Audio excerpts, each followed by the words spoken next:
Everyone from Auriga, IMSPI. If you want to just turn on your cameras, we can just show everyone that you're around.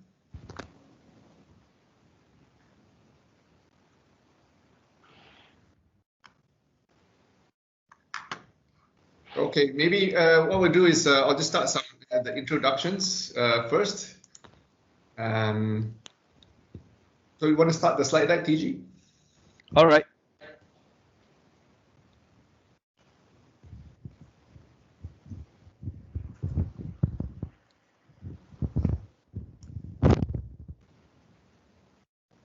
Okay, got a couple of people joining, I think, right at this time.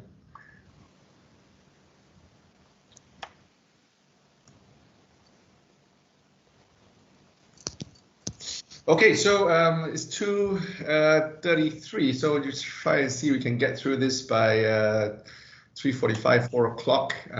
So my name is TK, I'm the regional GM for Malaysia, Brunei, and Philippines, and I have with me my team from Philippines, Miss Melody Cabral, and also Miss Nina, who will also be presenting on behalf of the Philippines.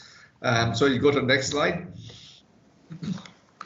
So what we just like to do is run through some of the overall view of what Auriga is. It's basically a, we're based around Asia. We have 10 entities around Asia.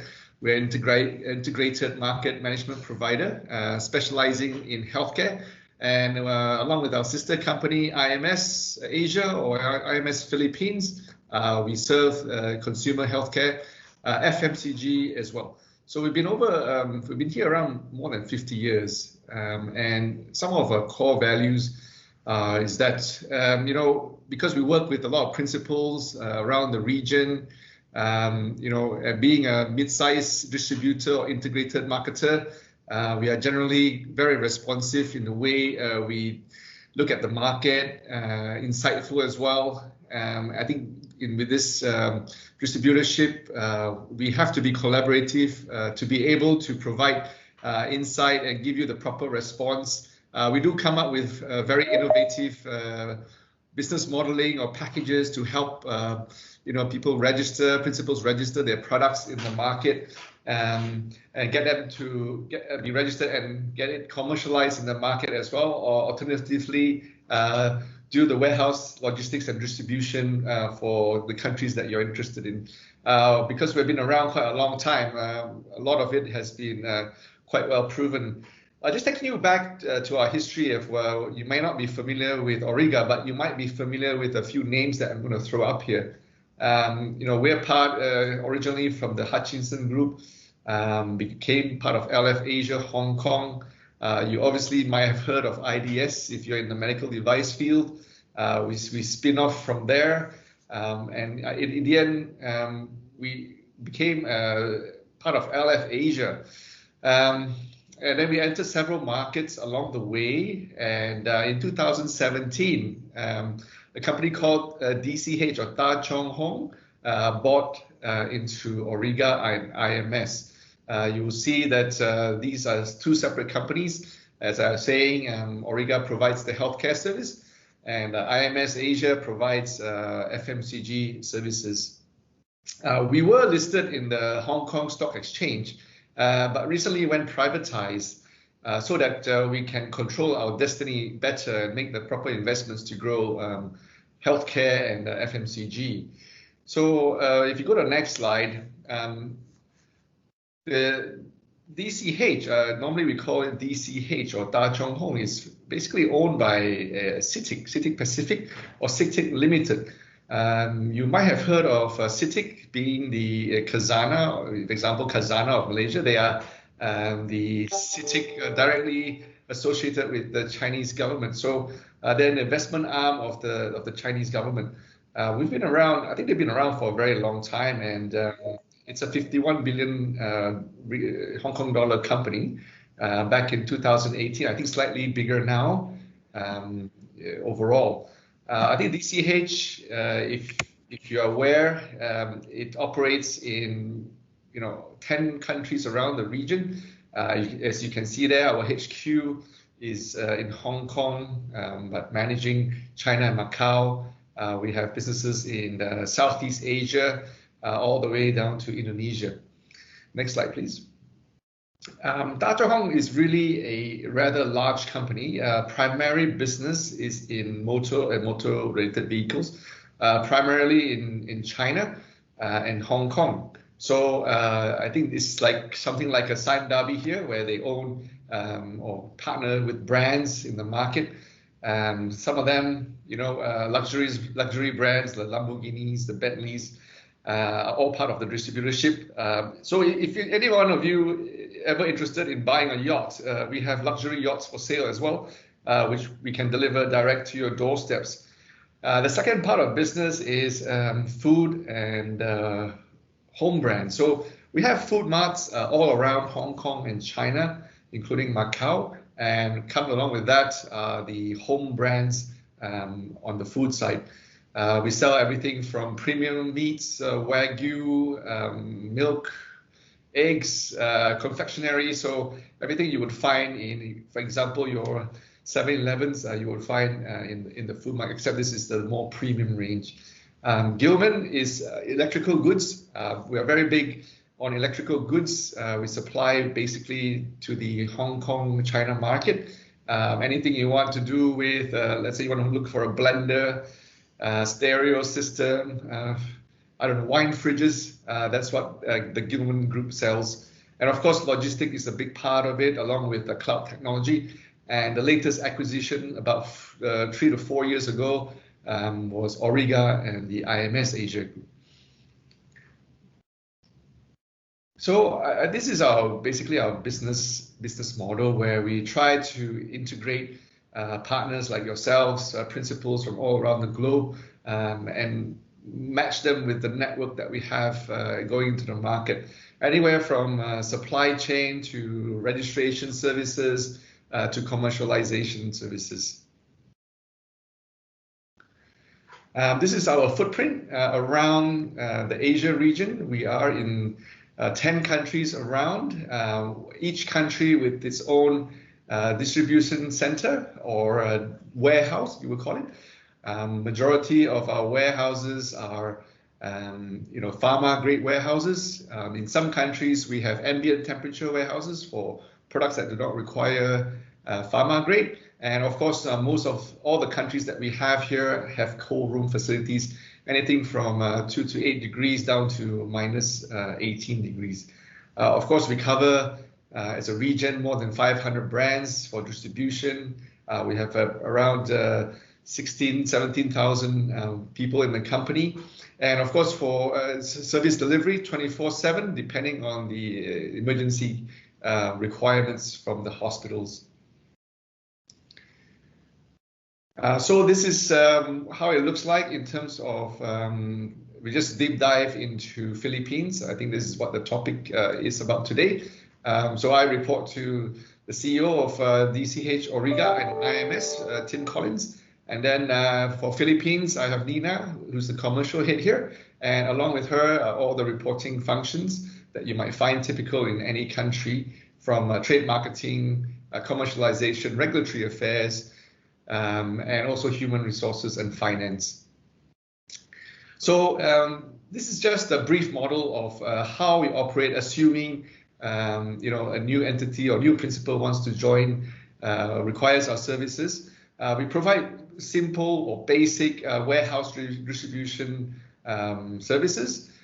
Some principals will like something a little bit more, and they will often ask if we have commercialization services. So we do provide sales teams going to the market. You can simply call that sales outsourcing. Sometimes it comes with marketing as well. So sales and marketing outsourcing. And sometimes principals prefer us to directly manage the brand on their behalf. It could be launch brands, mature brands for that matter. And we do provide a direct purchase and help manage the brands. As a value-added service, we do provide merchandising solutions. Some, I think, health supplement companies require us to provide promoters on the weekends or merchandisers for the daily work. So that can be discussed.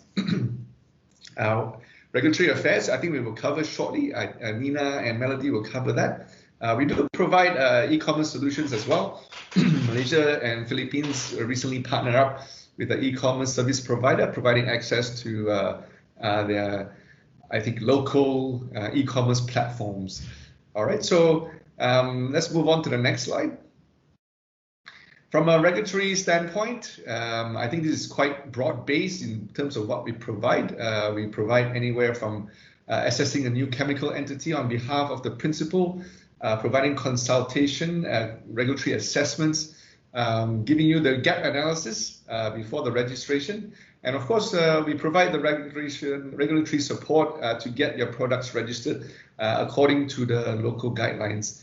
And of course, bringing your products to the market is very important. So pharmacovigilance, if you require services to commercialize your products, is a big part of that.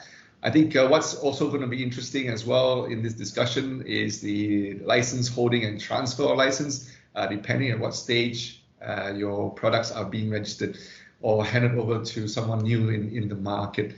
So all in all, we are an end-to-end service provider, registering products, commercializing, providing warehouse distribution and logistics services to the markets, as well as e-commerce in addition. Next slide. So I'll hand over to Melody, who will discuss regulatory affairs. But before that, perhaps we can open up to some questions that you might have since we have some time.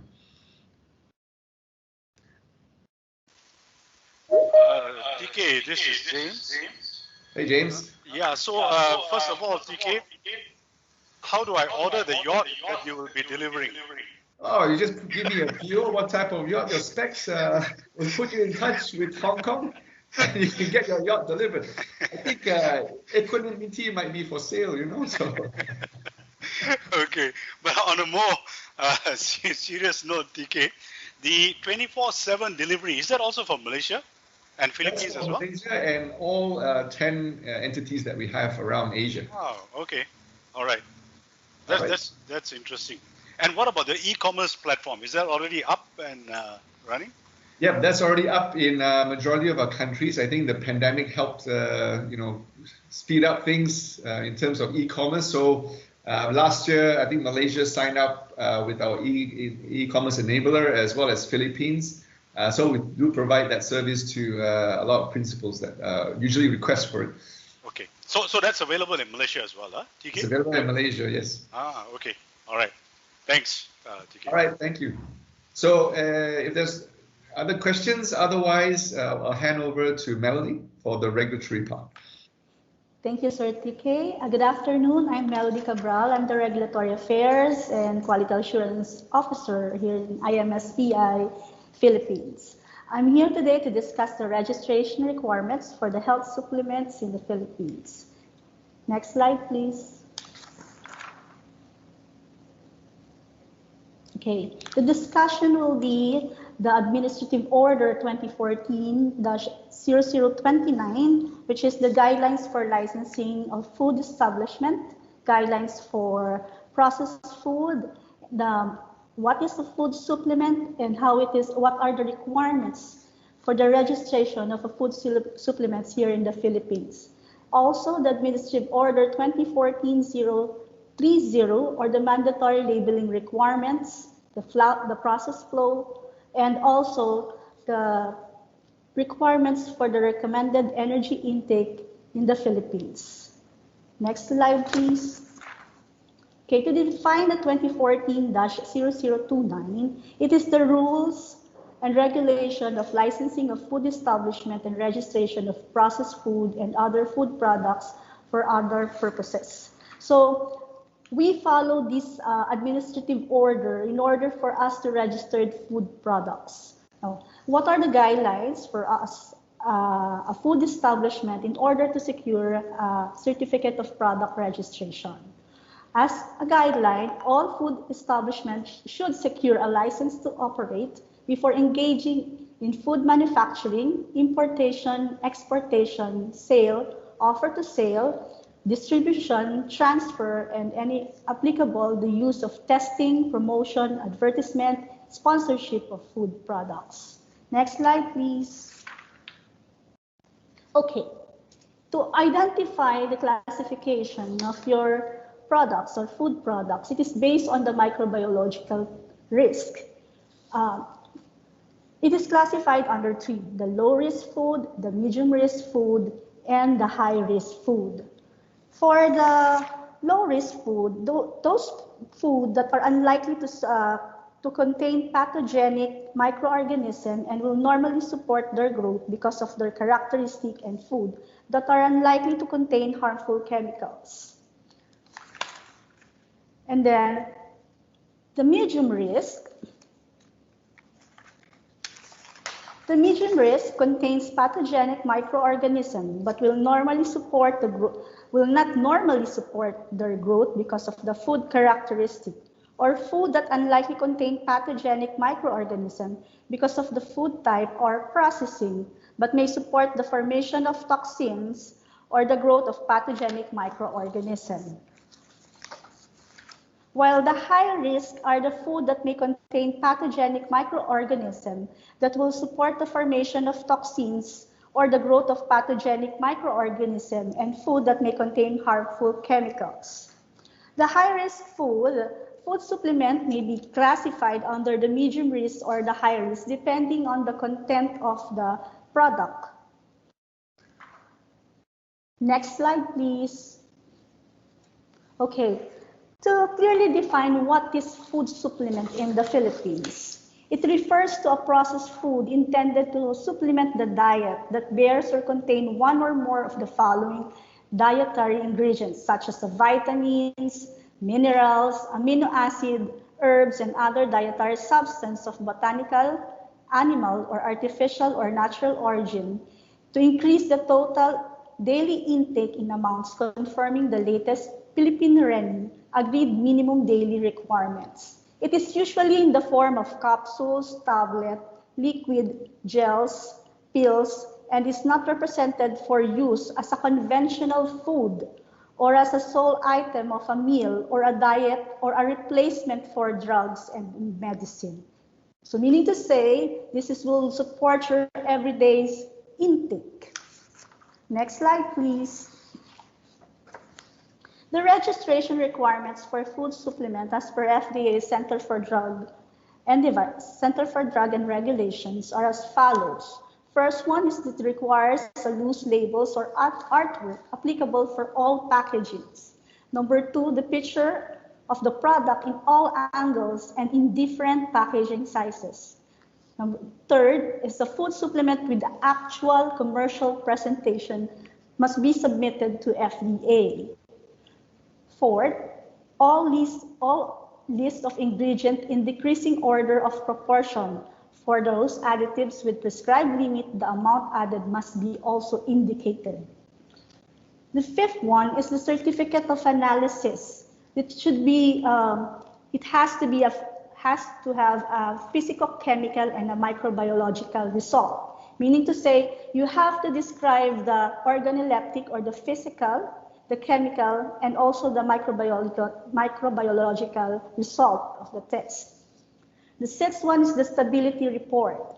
The stability data or shelf life study includes the conclusion parameters used and methodological declaring the product name, batch number, production date, date of analysis, tabulated data and results in terms of the physical, chemical, and also the signature of the QA analyst.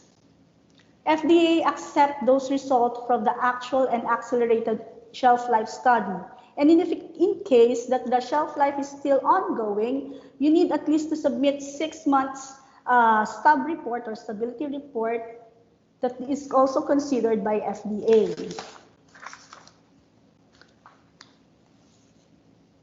For the next slide, please.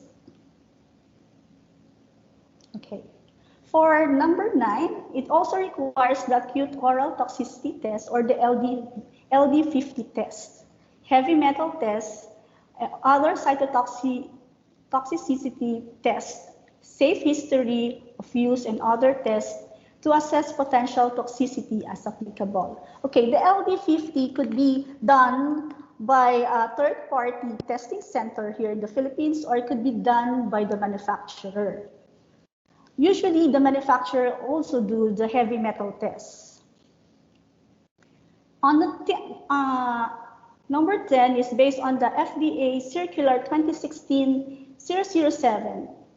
It is required to submit the original copy of any of the following.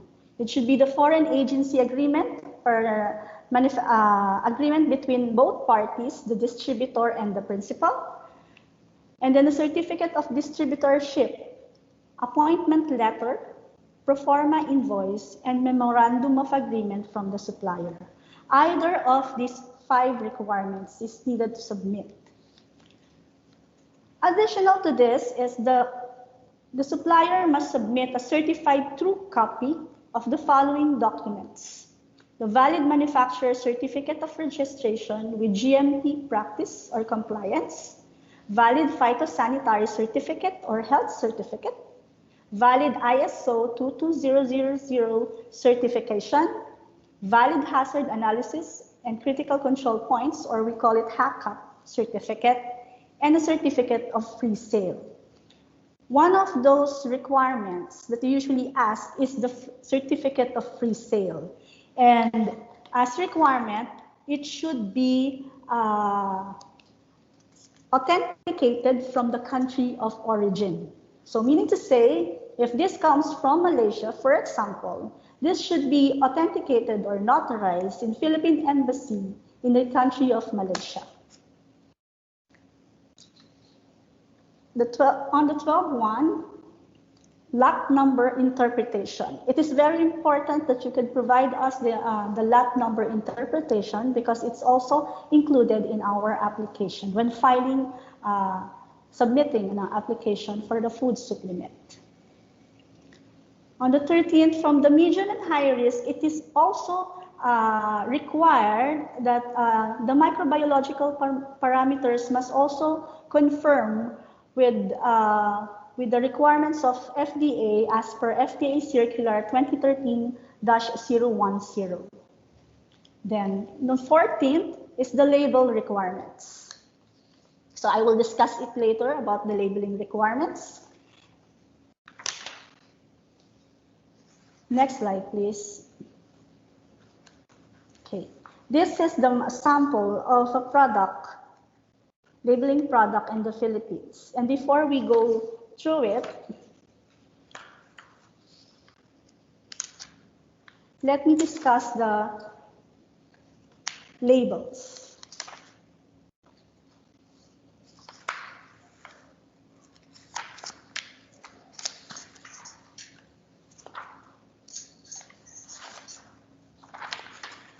As a mandatory requirements for the labels, it is important that there is a product name or name of the food aside from the brand name.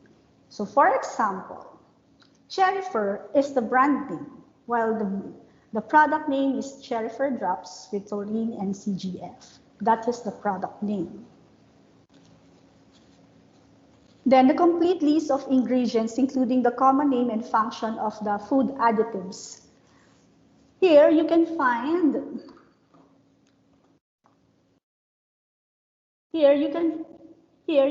the list of complete ingredients. Fourth, you need to declare also the net weight of the product. The net weight should be declared in using the metric system of measurement or the SI International System of Units on either principal display panel or the information panel and in parallel to the base of the package. So you can put it on the front panel or you can put it on the side panel. For declaration shall be made on the following. It could be for the liquid by volume, for solid foods by weight, except that when such food are sold by numbers, a declaration of count shall be made. For the semi-solid or viscous food, either weight or volume. The fifth requirements for the label is the complete name and address of the manufacturer. It is very important to put the manufacturer name, repacker, and distributor, trader, or the importer. The country of origin is very important to indicate in the label. For the lot identification number, which is stated at the lower part, the lot identification code shall be embossed or otherwise permanently marked individual on the immediate packages or container. The storage condition is a very important requirements for the packaging. For products that need special storage condition other than normal room temperature, the storage condition shall be printed clearly and indelibly on all product label or labeling. So you need to include the storage condition. Next is the expiration date, use by date, or consumed before date. The expiration date or expiry date shall be printed clearly, legibly on all product labels on the following order. It should be day, month, and year. The declaration of the day and year are numerical, while the declaration of month must be in words in avoiding confusion. The next is the food allergen information. It is very important also to include the food allergen information on the label containing ingredients but not limited to those listed below shall be clearly, conspicuously, indelibly located on the following. It should be stated like contains food allergen, specific like egg or allergen information may contain, so you must include it on the label. The next one is direction or instruction for use.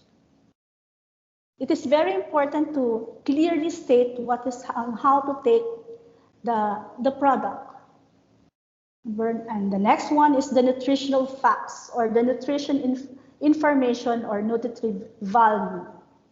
The nutrition facts shall be presented in a tabulated form as shown in this sample presentation through a declaration of the protein, carbohydrates, including dietary fiber, sugar, fat, including saturated fat, trans fat, and cholesterol, sodium, energy values, and calories. You can also add the vitamin A, iron, iodine products covered in the food fortification program or vitamins and minerals or nutrient like fatty acid and linoleic acid for other products claimed such and shall be included in the tabulation. So it's very important to follow our nutritional facts. Mainly because that we also follow the recommended energy intake as implemented by the Philippines. Next slide, please.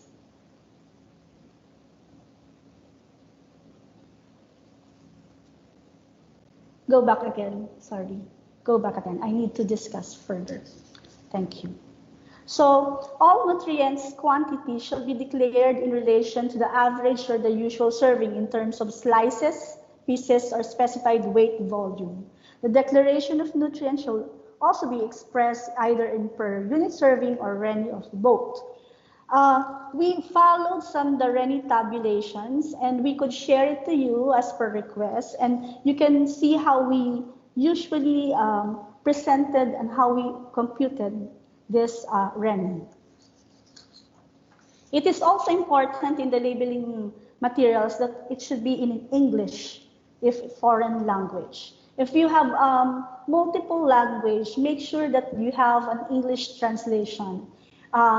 Philippines accept Filipino and English translation, but if there's additional language, for example, a Chinese language or Chinese words or Bahasa word, at least there is a translation in English translation.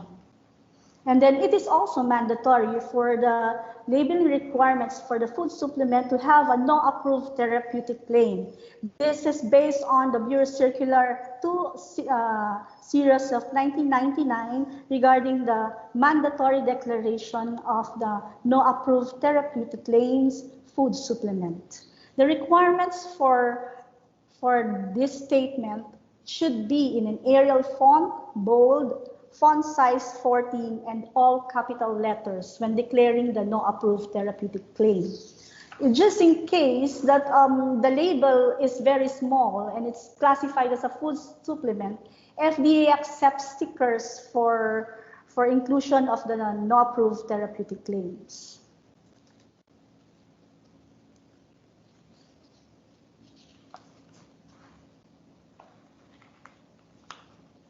Next slide, please.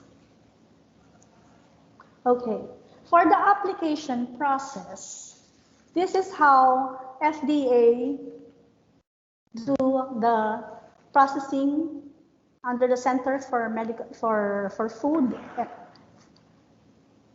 The clients enter the system through the link of the FDA website. So we usually register it via online, and then all those requirements that mentioned for the registration should be filled in the online application. And then we have to pay the fees, and then the evaluation. The evaluation takes about 48 calendar days. So the evaluator evaluates the application according to the encoded information in the data entry and uploaded documents with recommendation for approval or denial. And then followed by checking for 40 calendar, timeline is 40 calendar days. The checker reviews, evaluate application with recommendation. And then the fifth one is issuance, or the CFRR director will review and electronically sign the application. If there's a deficiency, client receive the system generated letter of denial in the inbox of the e-registration account. And then on the sixth stage, this is the printing of CPR. The assigned administrative staff prints the system-generated certificate of product registration. This is to be provided to the distributor who filed the application. So the calendar or timeline is 4 calendar days. So on total days for the processing of all registration of food supplement is 114 calendar days. If in case the application is being denied, you were given additional 6 months to comply all your requirements to FDA. Next slide, please. Okay, this is the guideline for classification of vitamins and minerals as per drug or as per supplement, as per AO or Admit Office Order 22 series of 1999.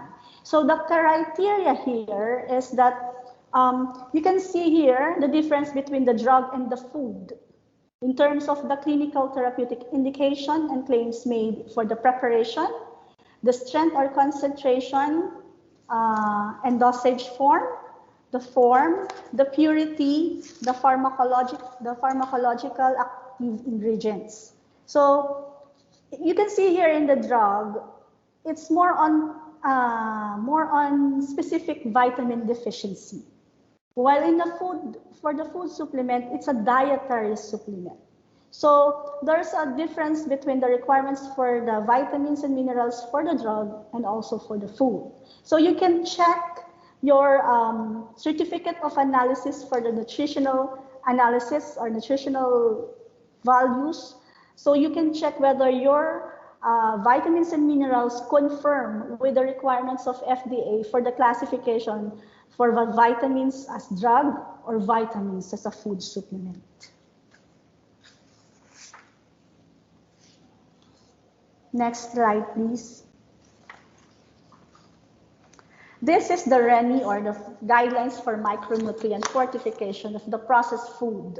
It is based on Administrative Order 4-A series of 1999. This is implemented by the Department of Health of the Philippines to improve the nutritional quality of the nation's food supply. And this is very important to us so that we could meet the required intake per day. Next slide, please. I give you one example for vitamin C intake for the Filipinos based on the tabulations. It is based on the population group, the reference weight, and the RNI requirements for a day. So if the elderly, if you look here, the RDA for elderly males and females is 75 to 70 milligram per day. So if we go to the age group, or the population group, the elderly males will start at the age of 18 or 18 onwards up to over. So the average of intake per day is 75 milligram. So while for the females, make it a bracket on 18 to over is 70 milligram per day. So per day, the vitamin C required is for both males and females for between 75 and 70. So for males, it's 75. For females, it's 70 per day. Next slide, please. This is the tabulation that we are following for the REN. So there's an age group, the weight, the energy, here the protein, vitamin A, vitamin C, thiamine, riboflavin, niacin, folate, calcium, iron, and iodine. So this is based on the age from infants to pregnant. So here you can see what are the required nutrients per day. So we could calculate it based on the REN. So when we tabulate it in the nutritional facts, we also indicate then the age group where to serve the food. For example, the food supplement is, going back to first slide, please. To the next. If we have a vitamin C product and we have a nutritional facts that we prepared. So the serving for the REN meets on the daily intake of for example, is the elderly males for meeting the 75 milligram per day. So if the patient or the person intaking vitamin C is 100 milligram, you are still in the requirement of 70 milligram per day. Next slide, please. Next slide, please. So this is the tabulation. So you could also have this, and we could provide this information for your guidance, so that when we prepare the nutritional value, you can also check your certificate of analysis whether the nutrient meets the RENI.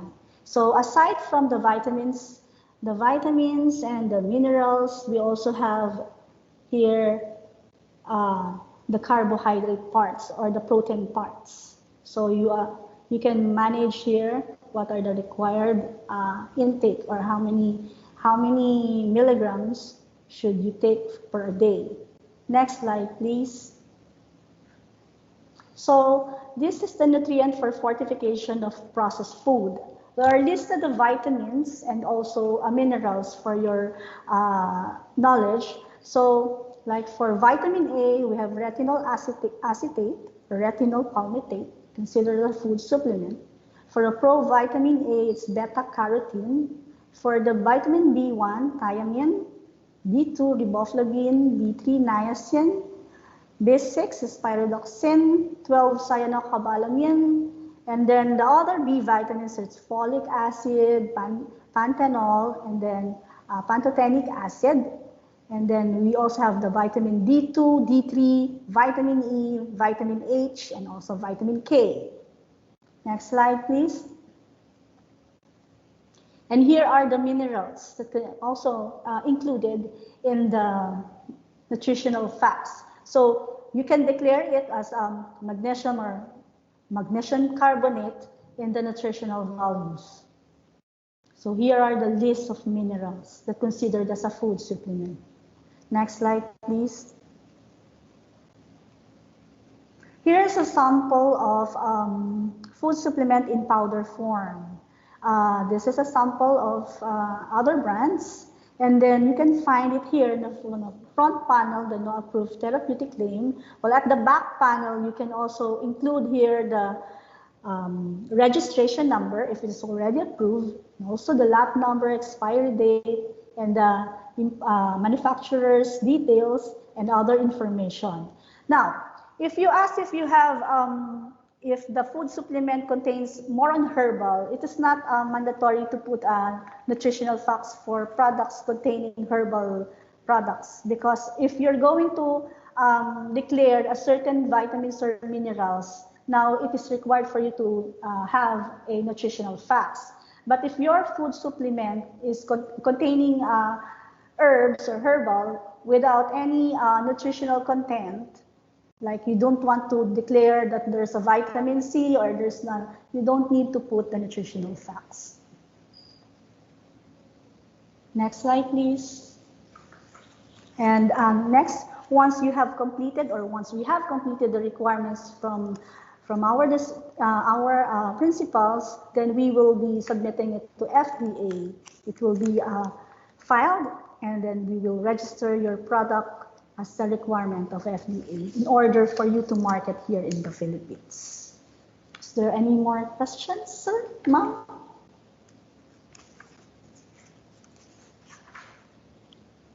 Thank you, Melo. Good afternoon, everyone. Thank you for that walkthrough of the FDA regulatory requirements. I would like to take this opportunity to ask the team if they have questions for the FDA requirements.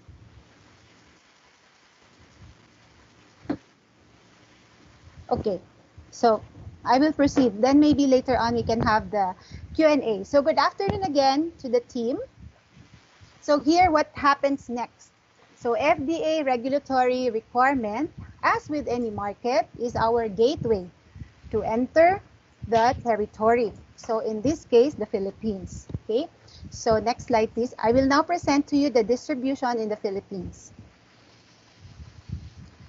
Okay, so here is our value chain services. This is comprised of two parts. There is the market management solution, and there's also the supply chain solution. The manufacturing here is a regional capability, and we are in the building phase in terms of local capability here in the Philippines. Nevertheless, we have our efficient warehousing and distribution services that we offer to you. So here is our warehousing, distribution, transportation, sales, operations management. We make sure that every step of the way in our supply chain solutions, we provide to you efficiently, and also you have the visibility in this with our IT solutions also embedded in the system. So here we have we make sure we also have the RFID tagging. We make sure that you have efficient and accurate inventory and visibility to your inventory.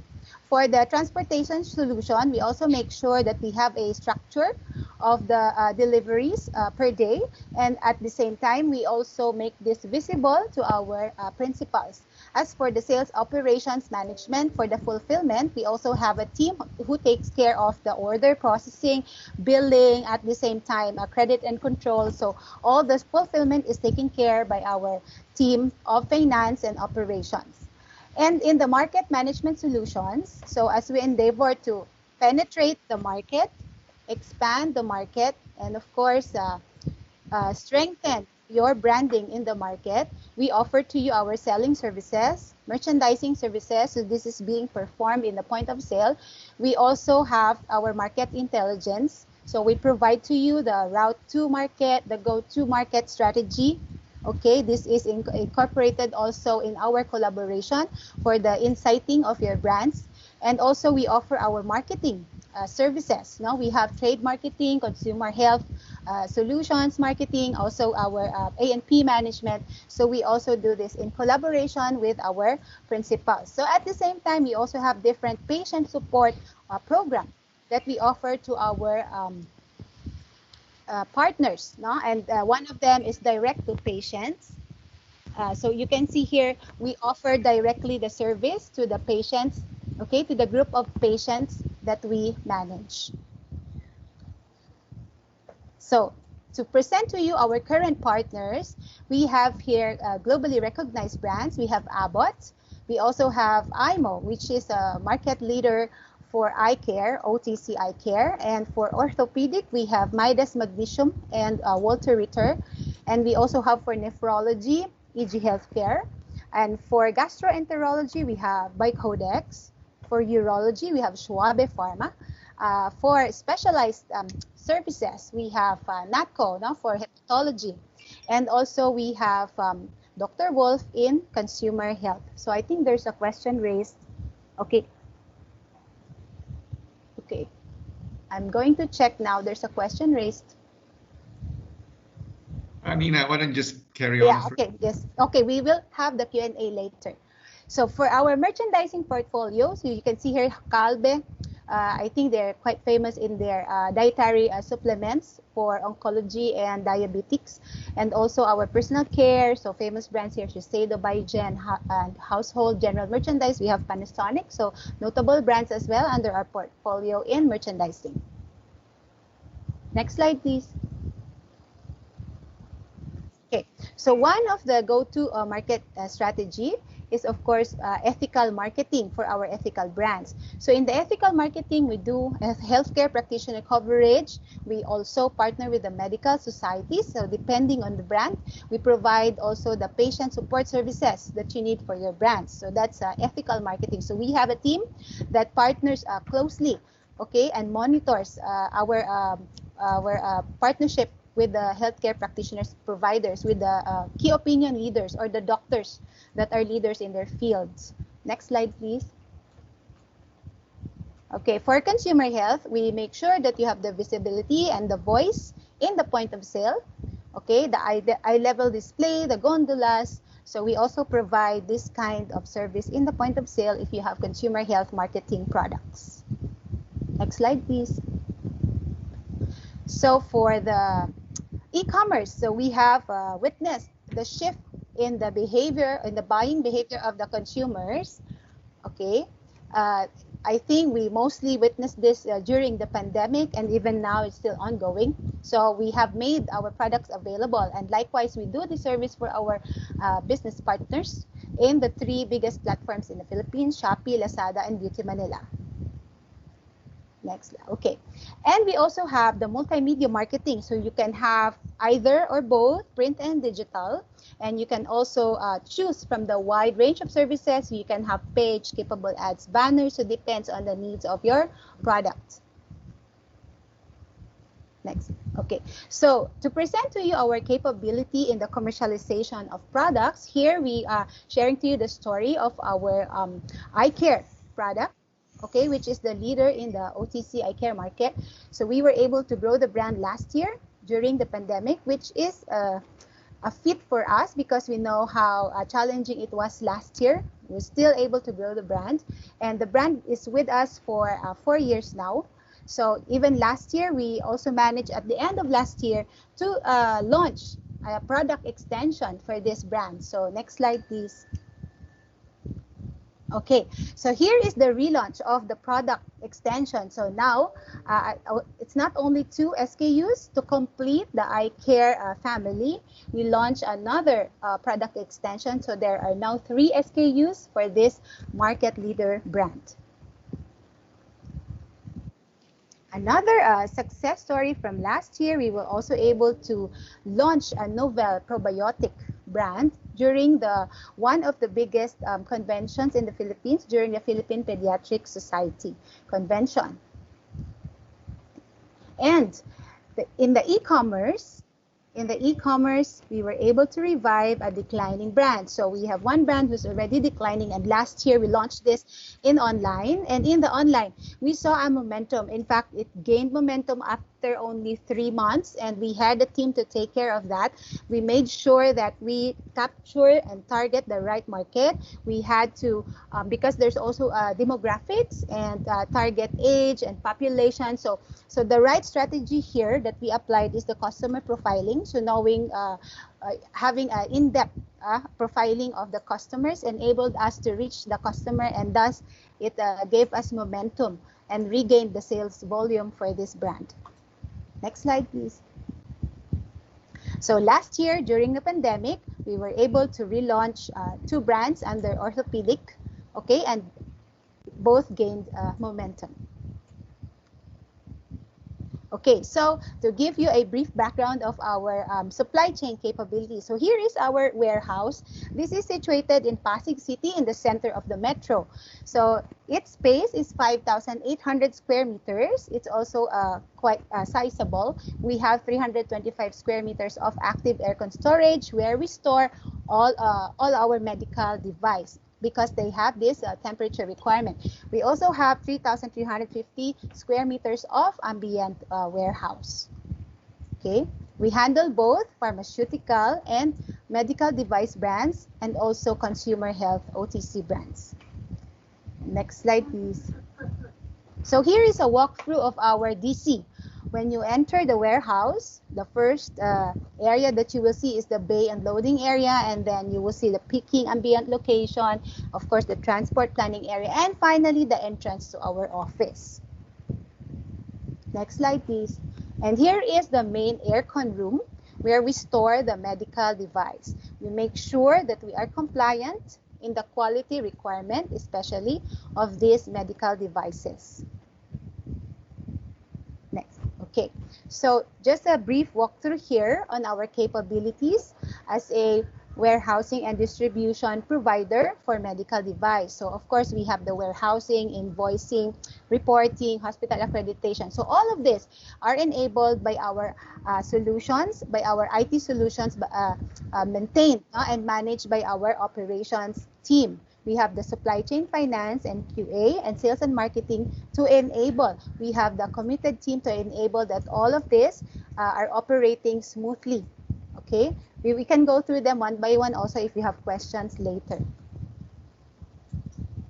Okay, so here are sample reports from the principals. So we give, we also provide a periodic report. So depending on our agreement, but these are the regular reports. Okay, you have the full visibility of your brand, no? The sales report, the back order report, of course, the inventory, and the works. Okay. Okay, for our added services, there's also a range of services that you can choose from. There's mobile set process, product recall or stop ship, scrapping services, government hospital tender, and the redressing and the labeling.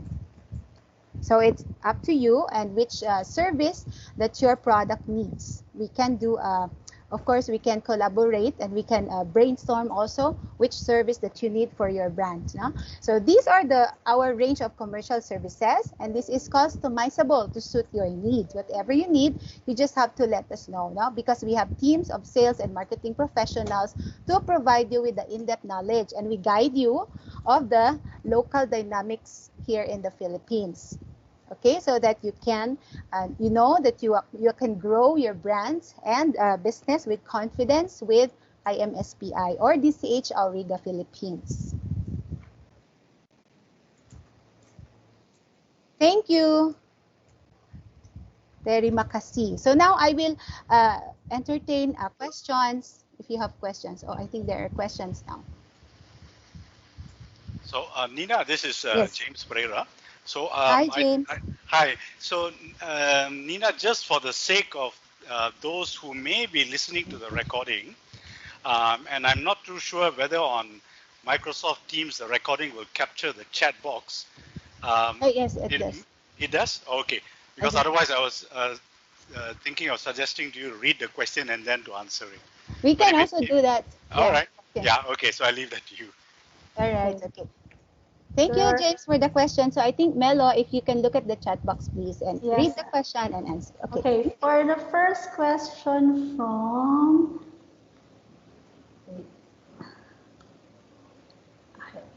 how was the CN harmonization impact the Philippine regulation? Okay, for now we followed the Administrative Order 2014-0029. For the ASEAN harmonization, it was not yet discussed in FDA, but we are in the transition. Transition for reviewing the ASEAN harmonization from the FDA. It will be discussed to us and still they're on their process. But for now, we are still currently following the AO 2014-0029. And then the second question is from Swee Leong Cho. Will the food supplement terminology on label be changed to health supplement aligning with the ASEAN TMHS terminology? Okay. For your question, dietary supplement or food supplement is acceptable. Herbal dietary supplement may be allowed for food supplement containing multiple herbs, but not herbal supplement. So the dietary supplement is acceptable, the food supplement is acceptable, the herbal dietary supplement is acceptable, but herbal supplement is not acceptable. And third, the next question is from Chandrika Balachandru. Is there a positive processing aids list in the Philippines? Ma'am, what do you mean by the processing aids? Do you mean? This is Chandrika here, Melody. Hi, I just want to ask whether, there's many countries who have, a positive list for food additives. How about, materials or raw materials that are used as processing aids, something to aid the, the manufacturing of the product, but it's not added for a purpose in the finished product? Are those regulated in somehow by the FDA? Okay, for those like for example, if you're importing a raw material, correct me if I'm not. Correct me if my interpretation is right. If the raw materials to be used is for the finished product, you don't need to register those products. But if the raw materials is subject for selling, you need to say if you're going to sell it to the public, you need to register it to the FDA. So you need to say if the ingredients or the ingredients is the ingredients are you selling the ingredients is you're selling this into the public, you need to register it. But if it is part of your production, you don't need to register the product. Those additives, yes, those additives are required to declare also in the registration in the label. Is this their follow-up question for the country of origin? What is the rule of origin? If finished product is manufactured partly in the US and partly in EU and the package in Italy, what is the country of origin? Okay, to answer your question, in FDA Philippines Center for Food, if you have two products came from a different origin, you have to register it both. You need to secure a certificate of product registration. If this product came from the US, you need to register this. In a separate certificate of product registration. If this is the same product, same formulation is made in EU, you need to register for another CPR. So you will have two CPR for different country of origin for one product. Because US is different from the EU. Yeah. Now, can I just ask this question, Melody? If it's one product, because many of the MNCs MNCs companies, they do have contract manufacturers. Yes, so probably the same one product, ingredients are coming from somewhere. It is blended in, for example, in the US, and then after that it's shipped to the EU to put it into a stick. And then, or maybe in EU in Italy, something like that, made into stick, and then it is released. So my question is, what are the rules of origin for Philippines? Is packaging part of how you define, country of origin? No need to declare the package in the package origin. It's only how it is manufactured. But we will declare it from the license to operate that aside from it's manufactured in US, it's also packed in, for example, it's packed in Italy. So in the packaging, it is required to manufactured or manufactured for. Either you write it manufactured for or manufactured by, and then For the repack, usually we mention there are times that the evaluator asks for the repacker. Sometimes what they usually do, it is made from what country of origin. For example, this is a product from the US. They don't mention it where it is repacked. So only the country of origin is very important in the product labeling. Like for example, this product is made in the Philippines. For example, this product is made from the Philippines, but not mentioning the manufacturer's name or the repacker, as long as the country of origin of the product is declared on the label. So if you have two, like for example, your product is manufactured in US and repacked in Italy, we can declare it as this product is made in US, not mentioning the repacker, unless you would like to include it in the label that you want to reflect the repacker's name. But usually we don't reflect the repacker's name, only the manufacturer or the distributor name. Now, if there's so many information about the manufacturer and the repacker, you can only declare that this is a product from the US in the packaging. Thank you. You're welcome. So it's the brand owner, Mel, no? It's the brand owner who decides on the country of origin. Yes. To declare a site of to declare the manufacturer. It's only site. Oh yeah. Yes. And then next question is, for food supplement in pH, can synthetic ingredients be combined with herbal ingredients? Yes, you can combine the synthetic and natural. Next question, is total sugar a mandatory nutrition information to be declared on food supplement ready to drink format? Okay, the total sugars, yes, you need to include also the total sugars. Maybe I could provide you a format for the nutritional facts. There are times that they don't declare the total fats, total sugars, because depending upon the what type of food product is it. So in the actual, they also put the total sugars on the nutritional facts. It's part of the sugars and then the total sugars. So you have to declare it. If it has none, you can put 0 on it.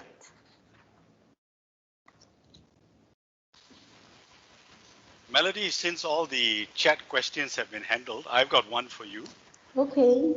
I know you earlier had mentioned the number of days from submission of the dossiers to registration. Now, I may have missed that.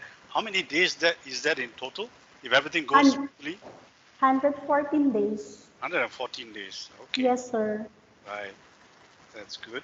And I've got another question. Now, this is not technically a regulatory question, but probably from a more marketing perspective or even psychological. For Filipinos, which is the most commonly used terminology? Is it health supplement, dietary supplement, or food supplement for products like these? For Filipinos, there are more, we commonly use food supplement. Food, okay. Yeah, so, food supplement. Yes, so food supplement, that's from the perspective of Melo, who is a pharmacist. So from the marketing side, we prefer health supplement because from the marketing side, so anything we attach health, organic, healthy, fresh, it sounds more correct and marketable, right? So that's from my perspective. Okay, so Nina, what you're saying is that from a consumer's perspective, health supplement is the better route to take. Yes, from the consumer's perspective, right. Yes. Okay, got it. Okay. And I noticed that there aren't that many marketing people here today. I see someone from Hanson. So I've got a few questions directed to you, Nina. Yes. From a marketing commercial perspective, right? Yes. You had mentioned Yeah, so you had mentioned that you have this RFID. Tagging. Is that for every package that goes out, or is it on the request of the client? Yeah, so it's included in our value-added services. It's upon the request of the client, not for all. We keep also, of course, tabs of the inventory because we make sure that it's 95 to 98% accurate. We have a KPI for that. However, the RFID tagging is upon the request of the customer. Okay, Yes. and all right, and taking this further, Nina, Yes. if the RFID tag is attached to a pack, will we be able to analyze and determine where are the packages mostly sold in, which region or which island or which city? The visibility, you mean? Yeah. Yes, it's supposed to give you that kind of visibility, and we maintain a system for that. All right. Okay. Yeah. Yes. And something else, Nina. So in terms of population, what's the population of Philippines? Right now, we are 109 million people. 109 million. Yes. And I guess Luzon is the biggest island, right? Yes, Luzon. How many percent of the population reside in Luzon? In Luzon, I could say more than 50%, maybe 60%, 70%. But most of the population, and also for GDP, also for the business hub, it's all in Luzon. So I would say that the businesses are concentrated also in Luzon. So if you investments are also concentrated in Luzon, but it's also better to invest nationwide, if you ask me, because in the south we have Visayas and Mindanao, who is also now developed cities. So Visayas and Mindanao are the second biggest, right? Yes, Cebu is the second to Manila, and you have Davao, the Okay. third one. Right. And what about Manila? How many percent of the population reside in Manila? In Manila, in Manila itself, when you take Manila versus Luzon, that would be still a majority. So I can't say the actual percentage, but still a majority, because people reside in Manila exactly because of its proximity to the businesses, to the opportunities. So majority is still in Manila. So when we do our inciting, or when we do our marketing plan, we also take that into account, and put our resources where most of the population are. Okay, all right, got it. Yeah. So and therefore, if you say that Luzon and Manila is the largest, and then Cebu, and then Mindanao or Davao, do you have warehouses or distribution centers in these three areas? Okay, I mean, outside of Manila, of course. Yes, okay. So we have Manila, right? We have Manila. And we have consolidated now our warehouses in Manila. However, the negotiations and let's say we still have contacts also in Cebu and Davao, because we previously also have warehouses in those locations. So that shouldn't be an issue, because we already have contacts there, and we have a ready network to serve. So if ever we have products coming in and going to Cebu, we already have ready network in Cebu to take care of that, or in Davao, no problem, because we used to also have warehouses in those locations. Okay. Yes. Let me just, Nina, turn to e-commerce, right? Yes. So you had mentioned that for e-commerce, you work with Lazada, Shopee, and another. Yeah. So these three. So what you're trying to say is that Auriga doesn't, or IMS doesn't have their own e-commerce platform, but works with these three. Is that right? That's correct. That's a correct interpretation. We are in the process of still making our own, but we are having, so when we look at now our track record in these three, we achieved successfully, and so that's why we still continue, and it's still in the process also. The local affiliate here in the Philippines, we are also looking at having our own. However, the three platforms now, we are achieving our, let's say, goals for this e-commerce. So that's why we are maintaining with these three biggest platforms anyway. So the three biggest platforms, they have the widest reach as well. So that's why for us now, it's enough. But of course, in the future, we are looking at having our own. Also, so you are also saying, Nina, that you will assist your clients to successfully sell on these e-commerce platforms. Yes, not only assist. Right. In fact, we give them all of the guidance until such time that they are present. So actually, we have done that already. Okay. Ongoing. Yes. All right. Okay. Yeah. Okay. So Nina and Melody, that's all the questions from me. Salamat, and I will. Salamat po. Very makasih. Thank you. So I will leave it to the others if they have any other questions. Okay. Thank you. There's another question. There's another question here. How is the regulation for e-commercial food supplement coming from outside Philippines? Is that a regulation? Actually, those e-commercial food supplements,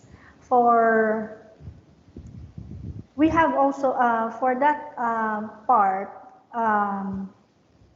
FDA is having problem because they cannot control those food supplements that are not registered in FDA. Those only that are in the Philippines are ruled by the regulation. So meaning to say, if you're residing in the Philippines and you also using the e-commercial selling, you must register your products in FDA. But for those products that been sold in the e-platform that comes from the other country, FDA cannot sue them because it's not in the Philippines. So technically, what the FDA usually do is they check also the online, and then they post those products that are not registered in the Philippines. So we have everyday announcement from FDA that these products that are those unregistered products that need to register in the FDA Philippines. For those in the e-platform, for example, I am the one selling via online. I must secure a license to operate in order to register my products being sold via online. So you must also have the license to operate for the e-platform, and second, registering the product here in FDA Philippines. Yes, Ms. Nina. Yes. So I think is this the question of parallel import from Chien? Is this a question about parallel import? Because right now, this is an ongoing also issue or challenge, let's say, with the FDA. Because Melo is correct, only within their jurisdiction, within the Philippines, that they can impose the regulation. However, the good thing is, if you are a brand owner and you are the market authority holder of such brand, for example, you can actually file a complaint to the FDA, and that's when they do the disciplinary action for other brands without license. So not only do they, right, Melo, not only do they announce, but they can actually do the disciplinary if they receive complaints from the market authority holder, from the authorized MAH, yes, market authority holder. Yes. Thank you, Chen. So Nina, thank you, Chen. Yes. I'm just coming back in. This is James Pereira. Hi, James. Yes. So what you are saying, Nina, is that you not only need to have a business license and your product must be registered with the FDA, but you also need a separate license to sell online. Actually, that's that's only okay. No, one license only.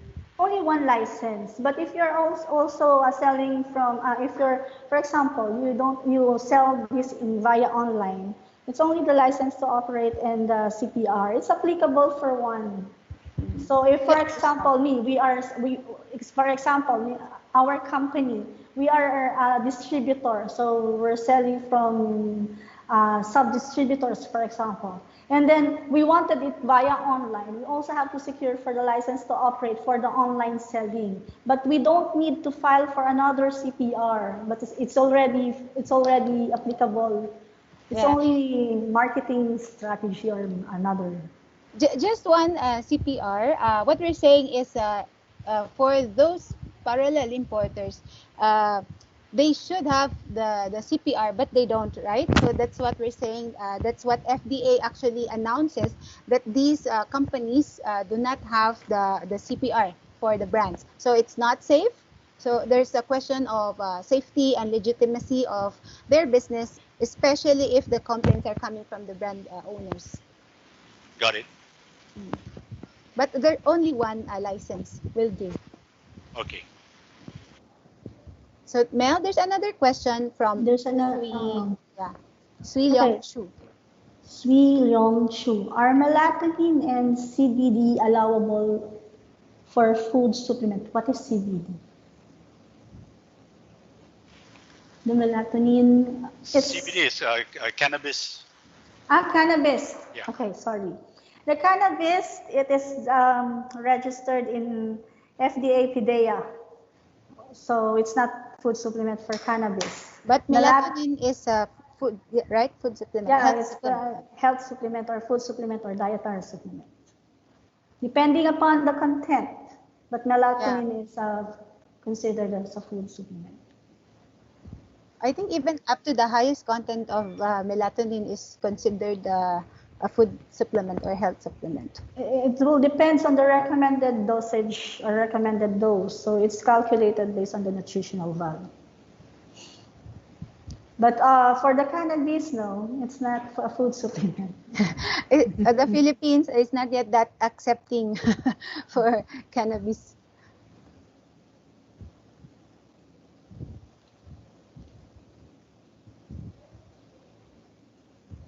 So I think there's a harmonization going on, Mel, right, in the ASEAN. So is it correct to say that we have very similar regulations also with Malaysia?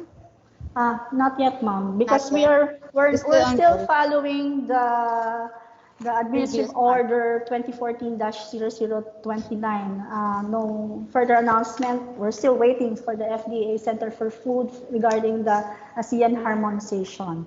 But for the food supplement, we follow the AO 2014-0029. Yes, ma'am.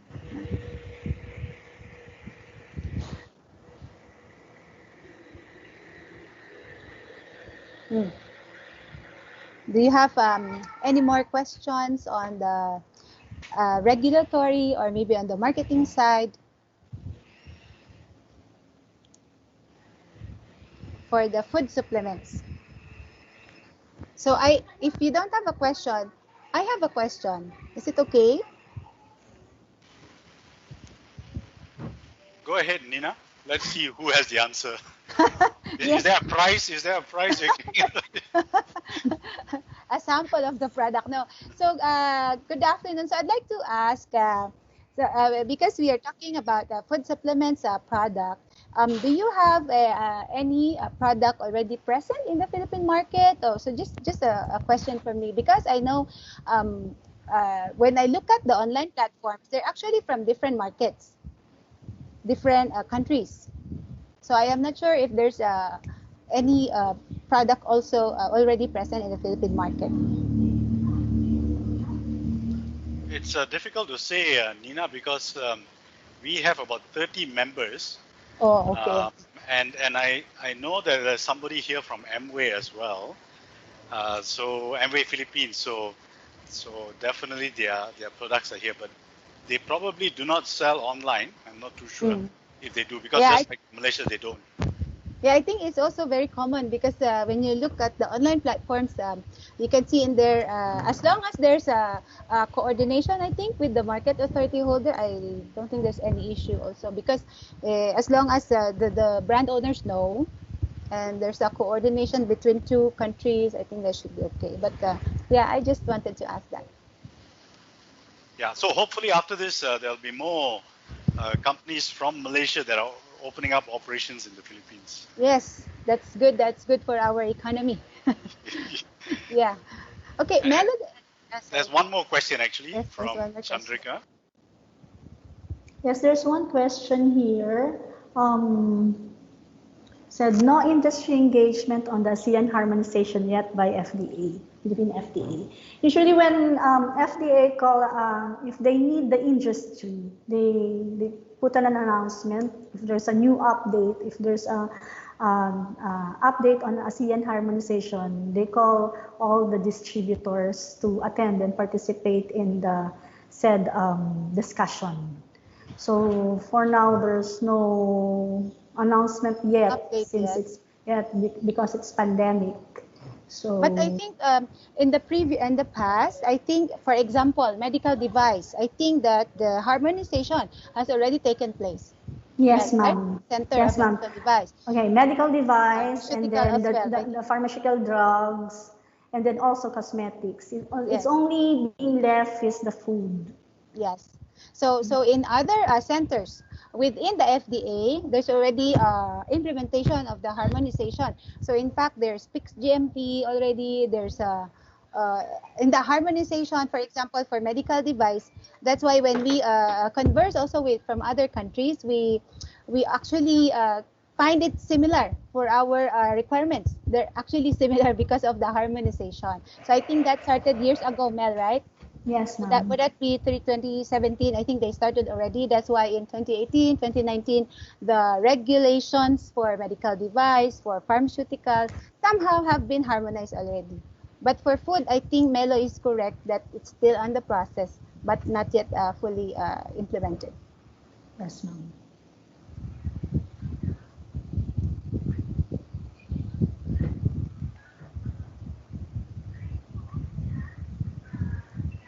Okay, so I think. Okay, James, I think Yeah. handing back to you. I think most of the questions have kind of been answered. I want to thank James for organizing this call. Hopefully it's beneficial to all our members out there, and hopefully you can recruit some new members as well. Yeah. So yes. So thank you, Auriga and team, especially TK, Melody, and Nina. This is actually a first of a series of these kind of sessions we are having, because the members of MADSA have requested for this. So my presumption is they want to go beyond the shores of Malaysia. It's good for Malaysia anyway, for our economy. Good for us too. Yes. Yeah. So, but not all the companies are Malaysian born. Some are foreign, but they use Malaysia as a jumping stone, a stepping stone platform to go beyond Malaysia. So I think we had a pretty good number, and this is specifically for Nina and Melody. Malaysians are very shy people, as you may have realized from your interaction with TK. Filipinos are also shy. So we normally ask questions through chat rather than directly. Okay, and so maybe just to conclude this, I would ask either TK or Nina to say, just to sum up, either in one sentence or a few words, why should anyone pick Auriga Philippines to be their integrated partner when they come into the Philippines, rather than doing it on their own or some other means? Yeah, I mean, good question. I think this is the elevator pitch. So I think for any company in Malaysia that wants to go overseas or vice versa, it's important to find the right partner to get into the markets, especially from a regulatory standpoint. You want somebody who's experienced, who knows the market, anywhere from food supplements all the way to healthcare, pharma, devices. So very broad-based company. And then you want somebody that if you're planning to them to hold your license and not be held hostage when the contract ends. I think if you go with any local distributor out there, the chances are if they have your license, they may not give it up if you decide to go direct or change distributor for that matter. So as part of our network in Asia, I think our trust level should be up there in terms of a relationship or partnership moving forward. Also very important as well, once you get registered, the product, what do you do? And this is always a big question, if you're operating out of Malaysia or Singapore, you want to get to the Philippines, what do? Do you put a head count in? And always the commercial guys scratch their heads. If I put a head count, how much sales can I generate, and so forth. So you want a partner that is all in one, able to provide end-to-end services, right? In terms of storage, delivery service, commercialization, getting your product messages, benefits out there. I think that's the benefit of going with a company like Auriga or IMS Philippines. So in a short way, that's, I think, the why you should partner with us moving forward in the future. All right. Thank you very much, TK. And Nina, as well as Melody, for the excellent 1.5 hours. And I think once you send us the recording, we can share with more people who have not been able to make it as well. And we'll take it from there. And I will share your contact details as well to whoever needs your help as well. Right? So thank you very much, and Gong Xi Fa Chai. Gong Xi Fa Chai to everyone. Thanks, James. Thanks, Melody. And bye-bye. See you soon. Thank you, everyone. Bye. Thank you. Thank you.